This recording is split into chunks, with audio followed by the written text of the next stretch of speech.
여러분, 요새 몹시 덥습니다.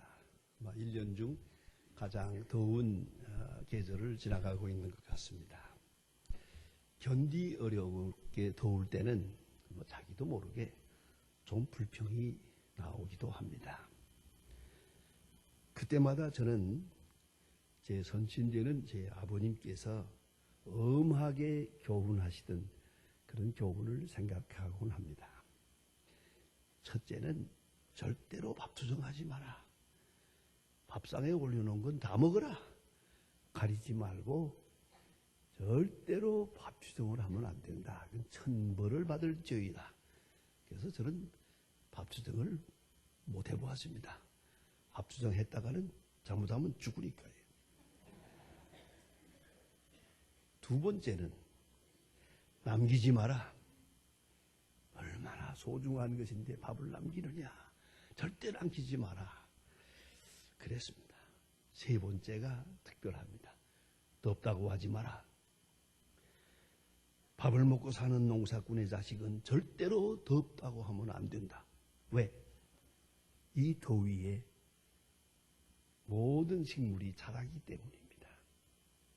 많이 더울수록 풍년이 듭니다. 더위의 기간, 심지어는 날짜가 아니고 시간적으로 잽니다. 얼마나 많은 시간 더웠느냐에 따라서 풍년이 됩니다. 이제 8월 15일을 중심해서 추락이라고 하는 시간이 있습니다. 그때가 되면 딱 하루아침에 딱 간격이 바뀌면서 차집니다. 선선한 바람이 붑니다. 여러분 잘 알지 않습니까? 딱 8월 15일이 지나면 해수욕장에 못 들어갑니다. 그렇게 찬 기운이 돌면 모든 식물은 그 시점에서 그대로 결실하는 겁니다. 그동안 많이 자랐으면 많은 결실을, 그동안 못 자랐으면 못 자란 대로 작은 결실을 하게 됩니다. 그런 거로 더위는 더울수록 좋고 더위가 길수록 좋다. 그런 거로 이 이치를 아는 농사꾼은 절대로 덥다고 하지 마라. 그럴 것 같습니다. 오늘부터 덥다는 소리 하지 마세요. 오늘 본문에서 강조된 것은 하나님께서 우리를 자라게 하신다는 것입니다. 성장하게 하신다. 그러니까 문장을 자세히 이해하면 하나님이 이니시에이티브를 가지고 있습니다. 우리가 자라는 것이 아니고 스스로 자라는 것이 아니라 하나님께서 자라게 하신다. 여기에 역점이 있습니다. 굉장히 중요한 말씀입니다. 그럼 하나님께서 자라게 하시는 그 귀중한 생명적 사역을 우리는 받아들여야 합니다. 이해해야 됩니다. 아니, 나아가서는 그것을 즐거워해야 됩니다. 생명은 소중합니다. 생명은 계속 자라야 합니다. 어떤 목사님이 아주 풍자적으로 교인을 분석해 놓은 얘기가 있습니다. 교인 가운데는 달구지 같은 교인이 있대요. 누군가가 꼭 끌어줘야지 끌지 않으면 그대로 땅에 놓여 있어요. 달구지 같은. 또 어떤 건 연 같은 교인이 있었어요. 높이 나르는 것 같은데 줄만 끊어지면 어디로 가는지 보이질 않아요. 세 번째는 고양이 같은 교인이 있어요.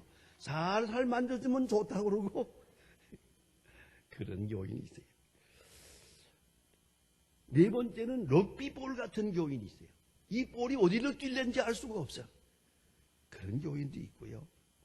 크리스마스 추리 같은 교인이 있대요. 껌뻑껌뻑 하는 교인. 자, 여러분은 어느 수준에 있습니까? 결국은 자라야 합니다. 하루아침에 마술적 변화를 일으키는 건 아니에요. 매직 파워는 아닙니다. 이 성화의 역사라는 건 긴 과정입니다. 하나씩 하나씩 고쳐가고 하나씩 하나씩 변화되어서 온전함에 이르러야 한다는 것입니다. 누가 목사님께 질문했습니다. 아무리 참으려고 해도 그래서 십자가 밑에 죽어야 한다고 그러고 나를 죽여야 한다. 그런 생각으로 죽어가며 삽니다마는 지렁이도 밟으면 꿈틀하지 않습니까? 그때 목사님이 대답했습니다. 그건 산지렁이지요. 죽은 지렁이는 꿈틀하는 법이 없어요. 우리 그리스도인은 십자가 앞에서 완전히 죽어서 남은 시간을 사는 것이요. 이것이 그리스도인의 성화 과정입니다.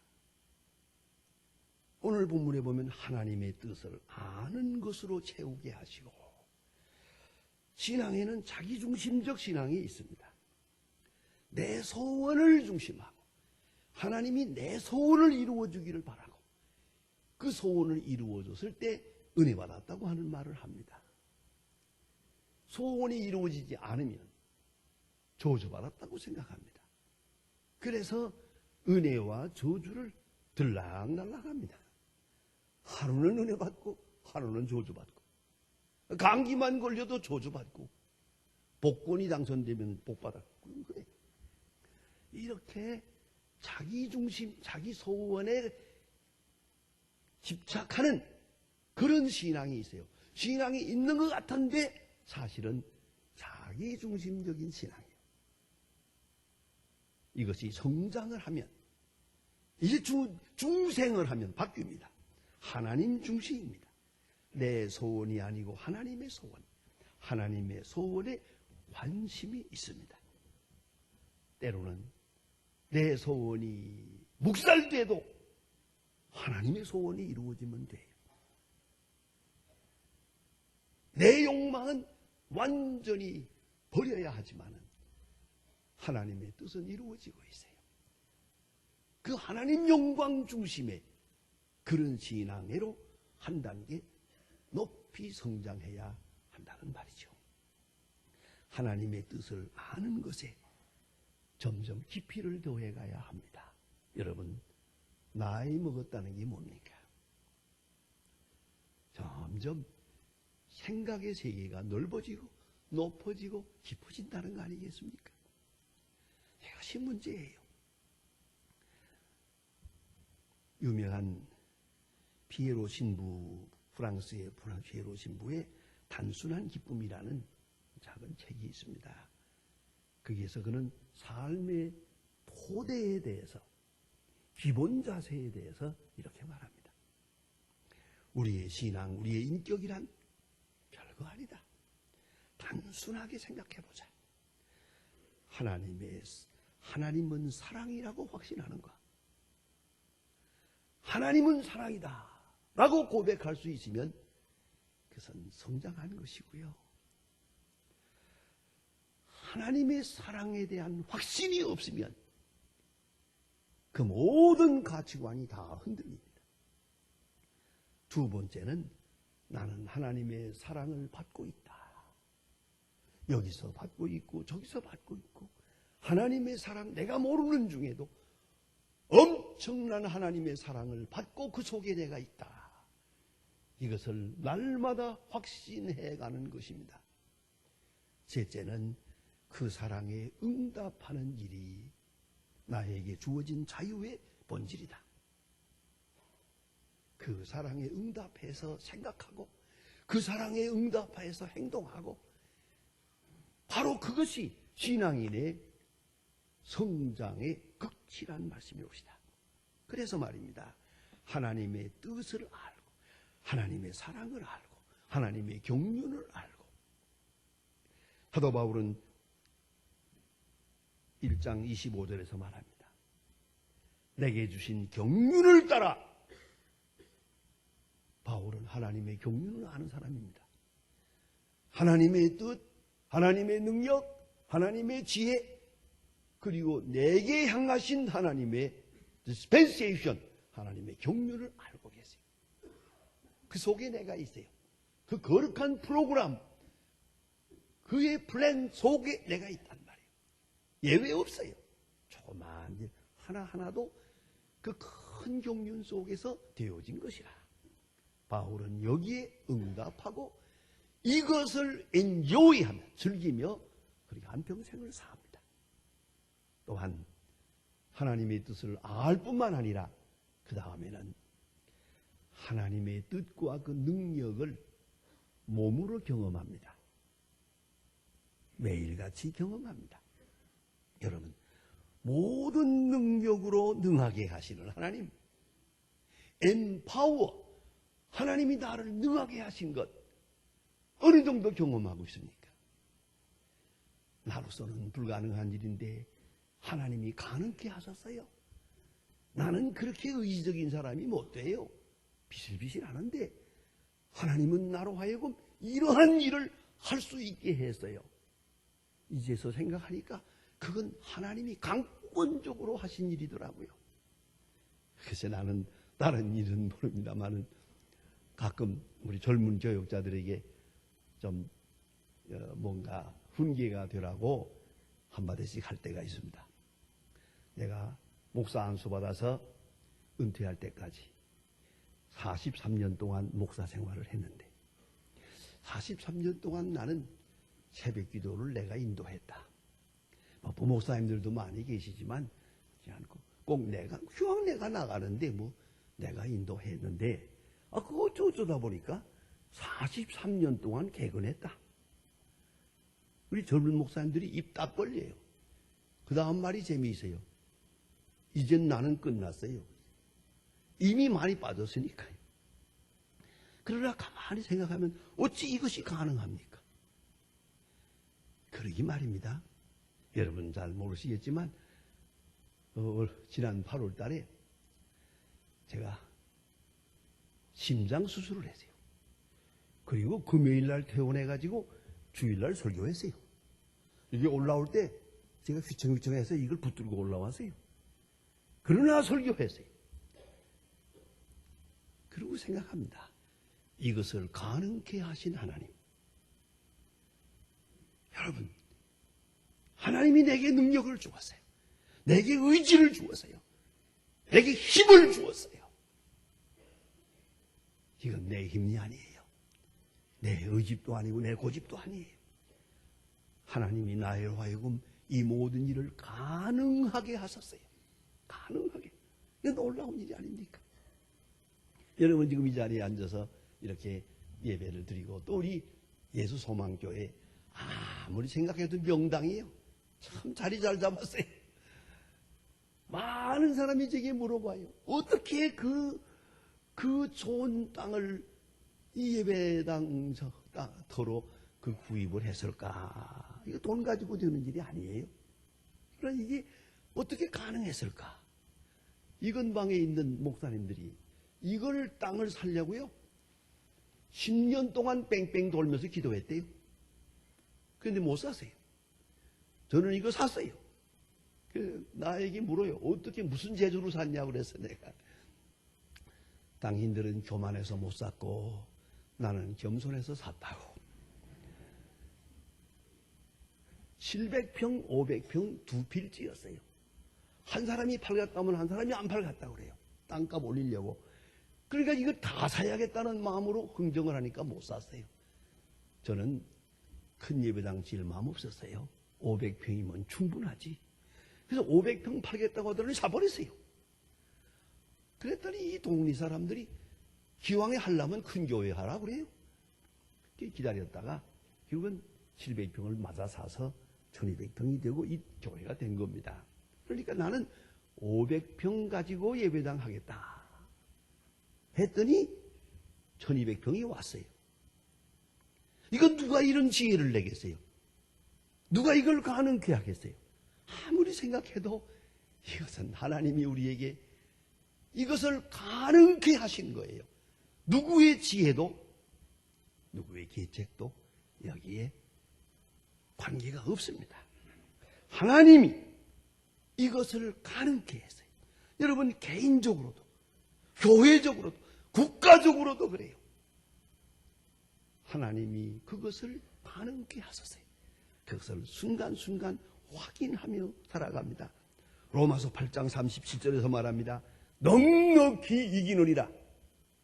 그 사랑 안에서 넉넉히 이기느니라. 내게는 이와 같은 힘이 있다. 하나님이 나로 하여금 가능케 하시니까 그 하나님의 능력을 구석구석 우리 생활, 현실 속에서 확인하면서 또다시 감사하며 사는 것. 그것이 높은 성장이에요.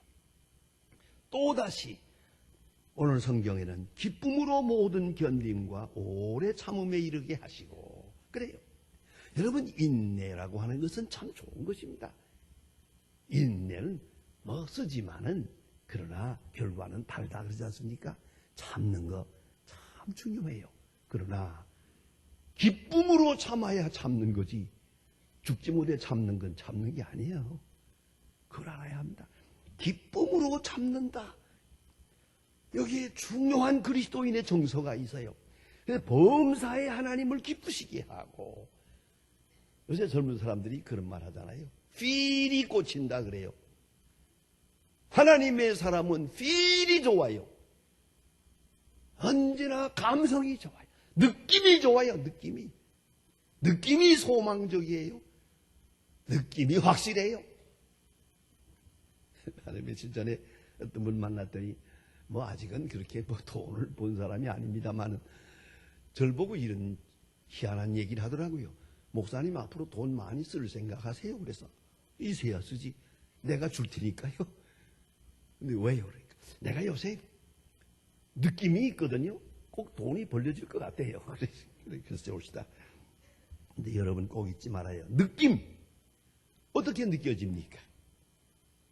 어떻게 필이 오느냐 말이에요. 그런데 성숙한 그리스도의 사람의 감정은 항상 소망적이야. 항상 행복해요. 항상 훤하게 보여요. 어딘가 느낌이 좋아요.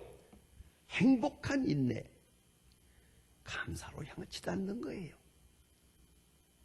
그런 기록이 있습니다. 나치가 이스라엘 사람들을 많이 잡아다가 기독교인들까지 잡아다가 감옥에 두었을 때 그 수용소에 혹은 그 간방에 몇 사람 한 10여 명 되는데, 자, 우리 여기 있으면서 기도하십시다. 그리고 각각 성경 요절을 아는 것 있으면 외우세요. 우리 다 같이 외웁시다. 성경을 암송하며 묵상하며 성경 공부와 함께 기도하는 그런 시간을 가졌는데, 이것 중얼중얼 말하는 것도 여기서 감시하는 분들이 못하게 해요. 무슨 말하는 건 절대 못하게 해요. 그래서 말을 못하는데 아까 보니까 며칠 동안 감시자가 여기 오질 않아요. 그래서 마음대로 기도하고 마음대로 성경을 외웠어요. 왜 그랬을까 하고 봤더니 벼루기가 너무 많아. 이 벼룩이 그냥 감방에 날뛰는데 이 감방 간수들이 여기 가까이만 한번 지나가도 하루 종일 써물거리는 거예요. 그러니까 가까이 오질 않아. 그래서 마지막에는 벼룩이 많이 들끓는 걸 하나님께 감사했답니다. 여러분, 필이 꽂힙니까? 항상 내 마음이, 내 느낌이 좋아. 이것이 그리스도인의 감성이에요. 하늘로 향하고 하나님의 약속을 지향하면서 항상 행복한 신앙생활을 하게 된 그런 거로 하나님께서 여기에 이르도록 나를 교훈하십니다. 하나님의 커리큘럼입니다. 하나님의 교과 과정입니다. 이스라엘 백성을 애굽에서 인도하여 40년 동안 광야에 머무르게 한 것처럼 그리하여 가나안 땅에 들어가게 한 것 같이 내가 예수 믿어 하나님 앞에 갈 때까지 하나님께서는 계속 내게 말씀하십니다. 인도하십니다. 가르쳐 주십니다. 충만케 하십니다. 모든 시련 속에서, 모든 구체적인 사건 속에서 말입니다. 그래서 유명한 오프라 윈프리라고 하는 미국의 톡쇼 하는 분이 계시죠? 아주 세계적으로 유명한 여성인데 그는 늘 이렇게 말하고 있습니다. 하루 일과를 마칠 때마다 세 가지를 생각한다. 나는 얼마나 상냥했는가? 얼마나 밝은 얼굴로 살았는가? 잠시라도 흐리지 않게 밝은 얼굴로 살았는가? 그걸 물었고, 두 번째는 얼마나 친절했는가? 나 자신에게 오는 이득이나 욕망의 성취에 대해서 관심을 두지 말고 다른 사람들이 생각하는 것, 다른 사람들이 무엇을 원하고 있고 필요로 하고 있는가, 그쪽에 대해서 관심을 두며 얼마나 친절하게 살았는가. 세 번째는 할 일을 다 했는가. 오늘 할 수 있는 일은 오늘 해야 되는데, 오늘 해야 될 일을 내일로 미루면 못하게 되는데, 오늘 내게 맡겨주는 일 오늘 내가 다 했는가. 이렇게 세 가지를 물었다고 합니다. 여러분, 분명히 잊지 말아야 합니다. 하나님은 오늘도 나를 성장케 합니다. 하나님의 뜻을 아는 것으로, 하나님의 능력을 체험하도록, 그리고 하나님의 그 큰 기쁨 안에서 넉넉히 이기도록, 그리하여 모든 시련을 통해서 버릴 것을 버리게, 취할 것을 취하게, 깨달아야 할 것을 깨달하게, 연약한 부분을 강하게 하시기도 하고, 또다시 겸손하게 하고, 또다시 사랑하게 합니다. 어떤 글에 이런 말이 있습니다. 여성은 3번 둔갑을 한대요. 그리고 나서 여성이 된답니다. 첫째가 여성이 자라면서 사랑하게 될 때 영 딴 사람이 된대요. 그런 것 같아요.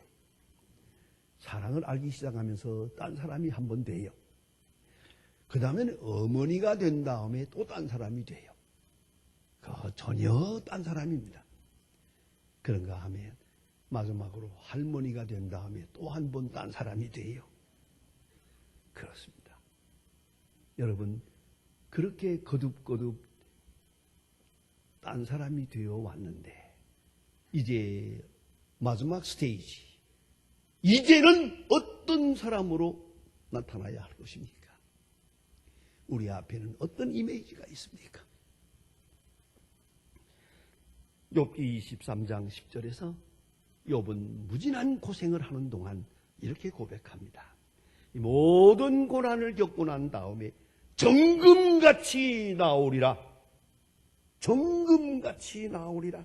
그렇습니다. 하나님의 뜻을 알고 하나님의 뜻을 느끼고 하나님의 뜻을 체험하며 살아갈 때 성장해서 정금같이 완숙한, 그 성숙한 하나님의 사람으로 나타나게 되기를 바랍니다. 기도하십시다.